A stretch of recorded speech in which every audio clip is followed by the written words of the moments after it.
This is the 5th game, the last game before the free day, because there was a free day after the 5th round. I was a bit upset with myself after not scoring against a 2300 rated girl. I wasn't feeling so well, and then I see that I was paired against a Hungarian.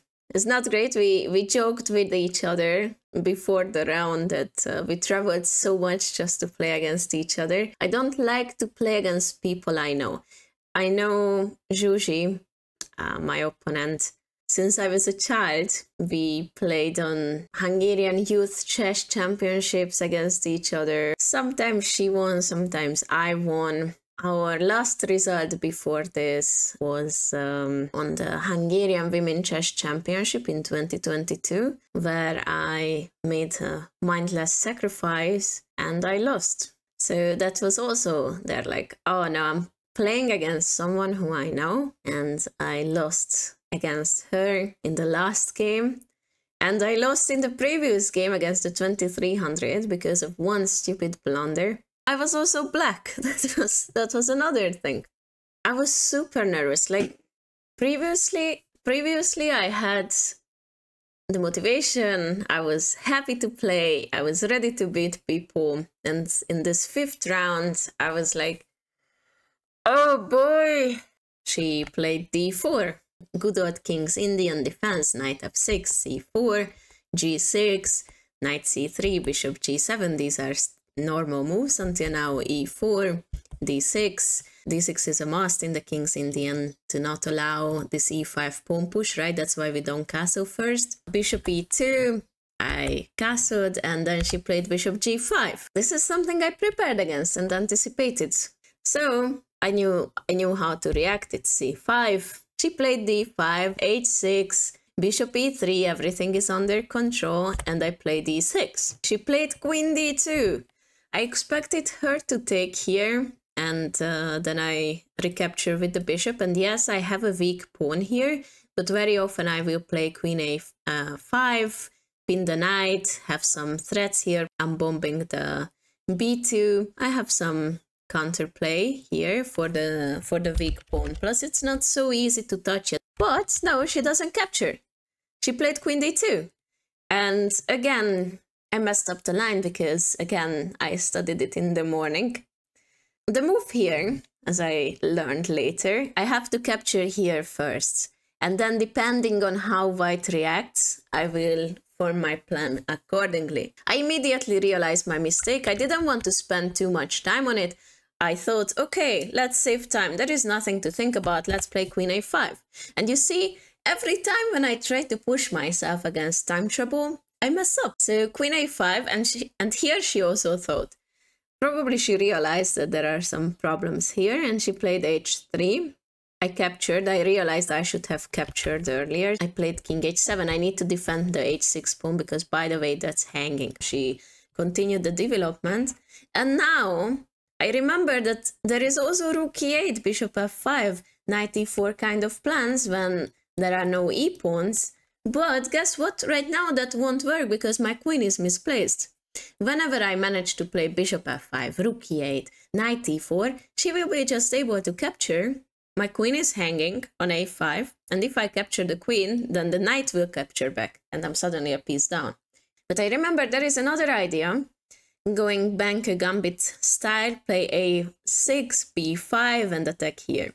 So I played a6, preparing b5 kind of ideas. I sacrifice a pawn, but I open the b file, and this d5 will be more ticklish than usual. She castled, I played b5. She captured. I didn't want to recapture yet. I can wait with that. I played bishop d7, attacking the d5. Once I recapture on b5, then if she captures with the bishop, then maybe I can capture there with the knight, and then the knight will be overloaded. Or if the knight captures, then I can capture on d5. She played rook fd1, defending the d5.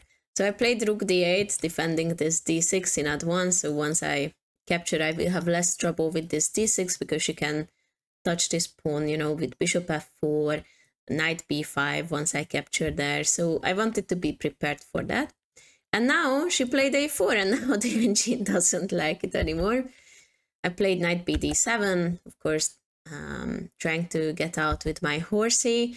Computer still forces me to take here, wants me to capture there desperately, but I thought that pawn wasn't going anywhere. She captured, I recaptured, very happy, trying to maybe exchange these two bishops here, because if I also get rid of this bishop, maybe I can put in a knight there. Plus this bishop is a bit out of place. It can be in front of my rooks. It can be restricting for my rooks to have this bishop. So I captured, I captured with the bishop, she captured. Queen takes a6. I didn't want to disconnect my rooks, so queen takes a6. And then she played rook a b1. She went behind this pawn, probably to play b4, plan b4 eventually, to exchange this weak pawn for this one and open the bishop's diagonal also for this bishop, so for this pawn. I played rook db8. Now this rook lost its purpose on d8, so that's why I brought it here, just looking at this pawn, not allowing b4. And here she played b3. Of course, if she doesn't play b3, then I would put this rook in here and double up. Even if I can't take the b pawn, I just want to block this weakness, because this is a weakness and I don't want her to keep pushing it. If you ask what's the difference between b3 and b2, I would like to keep it on b2, because at least also my bishop can look at there, right? While on b3, it's harder to bring other pieces. If I bring it there, maybe I can also get a knight on c4, and I have more access to this pawn this way. So that's why she played b3. And here I was thinking, I had two ideas. I was thinking about knight b6, just looking at this pawn, you know, not allowing this knight to leave that easily. Or my other plan was rook b4. Not only to block, but maybe to support knight e4, so my bishop can join the attack as well, and trying to activate my pieces this way, rook b4, rook b8, and still lining up against this pawn. And I wasn't sure which one I should pick. I was thinking about knight b6, but I was like, okay, if I don't manage to take this d5, then my knight doesn't have any future there. I will be stuck, and then also the b5 will be closed. So I wasn't so convinced. And then I also saw this rook b4 idea, which appealed to me more. But there is also this knight b5, just keeping my rook stranded on this b4 square. And if you think about it, I cannot move it to many squares, right? Only e4 is possible. Only e4 is the square where I can put it to. And that's, you know, that should be a red flag. Like, where will this rook go? And I was calculating a lot. What can I do here? If I go to b4, I was aware she would play knight b5. I didn't like that, but I also didn't like knight b6. Because I thought she would put that knight on b5 anyways, and then I can't kick it out. And it's a nice outpost for this horsey. So maybe for that reason I should have played knight b6 to prevent this, because then the d5 is hanging, probably. But I convinced myself that rook b4 would be the right idea, because I was thinking once she puts this in here, I can play knight e4, just bringing a knight in here. But now my rook is even more trapped, and once the queen moves away to c2, let's say, bishop d2 can often be a problem, knight d2 can be often a problem, then continues to c4, and then bishop d2 maybe, and my rook is super trapped, right? And I don't see how I'm getting it out. But I just wanted to be active. Maybe I should have waited, but I didn't want to wait because I had a feeling she would be able to win that way if I just waited around. Anyways, I played rook b4 here at this point. She played knight b5. Then I played knight e4. She played queen c2. I played queen b6, because I was thinking about capturing here and then playing knight c3, right? Because then I get my rook out. This was one of the ideas I had. This was one of the reasons why I convinced myself that this could work. But right now it doesn't work, right? Because she will just recapture with tempo and my queen is under attack. So for this reason, I played queen b6. I played queen b6. She played knight d2. Of course, I can't take, right? Because then bishop takes, and the only spot for the rook is h4. Anyway, so of course I didn't want to capture there. I really didn't want to, chat. Well, computer says that would have been the right idea here. At this point, white is winning, which is a pity. But I thought, okay, let's capture here. Rook takes, a takes, and then I have knight c3. She will play this, I will play queen b7, and now I thought about rook a1. And I still have this check, queen takes, and I thought about taking with the bishop, perhaps. But yeah, there are some problems here. When I captured here, she didn't take my rook, she captured on e4, which is the best engine line. But now I have to go back to b4. I didn't expect knight takes e4. I didn't expect she would go there, so that surprised me a little bit. But it makes sense, chat, because our rook is still trapped. And she played bishop d2, threatening my rook. I played rook d4, she played bishop c3, and here I was thinking, I considered two continuations. Rook takes e4 or rook takes d1.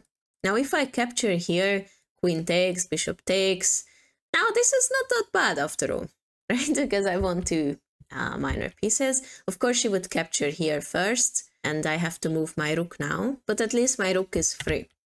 Or I capture here, and we play a boring game.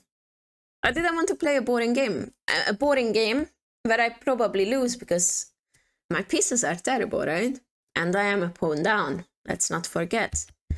But if I capture here, rook e1, doubling up my rooks, at least I'm active, at least I'm doing something. And yes, I lose my dark squared bishop, but I didn't see any danger on the dark squares yet. And at least I'm more active. Obviously it's losing, but both lines are losing. She went back to c3, I played rook e2. I was aware she would put the rook in between, but now I thought I would come back here. And the idea behind this is that now white is threatening to play rook e1, exchanging rooks, and winning with the extra pawn, right? So I said, no, I'm not going into that. Rook e2, rook d2, and now I go away, and now the rooks are disconnected, so therefore there is no rook that could face me over there. And if she goes back, no problem. I'm happy with the draw at this point. I thought if she doesn't play rook d2, then very often I have these c4 kind of ideas, because also my queen is keeping an eye on that f2. I have some chances that could confuse her. I was aware that my position is obviously not great. So she played rook d2, I went back, king h2, and now I said, okay, this queen is out of the game. I want to bring it back to action. It's not doing anything here anymore. I mean, I don't have anything on the queen side. In the center, we are fine. So maybe one idea is to try something on the king side. So I brought it back to d8. She didn't feel comfortable with this. She was also getting low on time, and we still need 10 moves to get the extra time.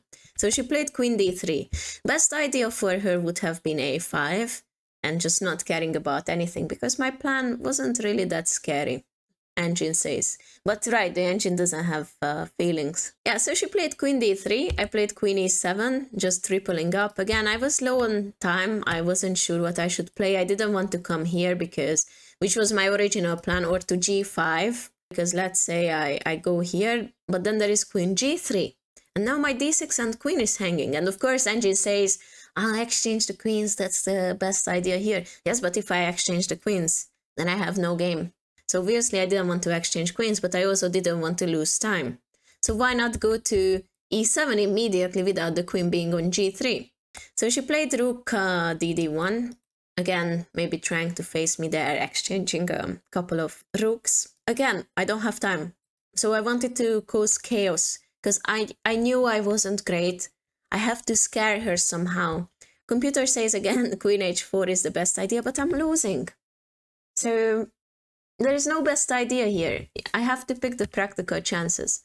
So that's why I played c4. Computer doesn't like it, of course, but it's confusing. You know, I disconnect these pawns. Now they are a bit weaker, because now this will be a backwards pawn, and this will be an isolated pawn. She captured, and I played knight c5 immediately, of course, and now she is catching up with time. And she started also playing faster. And that's when she made more mistakes. Before she played like an engine, but in time trouble she made more mistakes. So she played queen g3, which was a mistake. She should have played queen f3. And now let's say I will just grab a pawn here. Was thinking about rook takes c4 or knight takes here. I think knight takes makes more sense because this pawn is restricted right now, so it cannot advance. While if I take the c4, the a pawn can still just march towards the a8. Engine obviously says rook takes c4 is a better idea, but okay. Engine is engine. She played queen g3, and then suddenly I realized something. That once I capture here with the rook, because again the question is which pawn to capture, right? I have to capture something. For the previous reasoning, taking the a4 makes sense, but I realized something, that if I capture here, she still cannot do anything with the a pawn because I'm threatening knight e4, forking the queen and the bishop. This is why queen g3 doesn't work, but of course it's very hard to say that the knight will jump there and now there will be a fork. She played bishop b4. Which was a mistake this time. She should have played bishop d4, but you know, it's not so easy to find these moves in time trouble. Let's see what the difference is. So bishop d4, maybe one difference is that it's not letting the rook come back to e4, and maybe now white will be able to put a rook on the open file and now slowly start harassing my king. Also, maybe bishop b4 doesn't close the rook's b file. She played bishop b4, and now suddenly it's drawish. So I played knight e4. She played queen f4, just keeping the queen there, not restricting my queen a little bit, restricting my knight a little bit. I was super low on time, so I made a mistake. I should have played rook b8, attacking the bishop. Now this bishop has to move away. I exchange rooks, and then in the end, probably I pick up the a4 pawn. Instead, I was freaking out because time was ticking and I didn't see what I should do. So it was an impulsive queen a5 move, which is losing because queen takes, rook takes, and now a5. The f2 is hanging, but white doesn't need to care about that. We both missed this idea because I also thought that she has to do something with the f2 pawn right now. And she did, f3. So I considered two ideas. One was knight c3 and one was knight c5. I really wanted to play knight c3, and in the very last moment I changed my mind.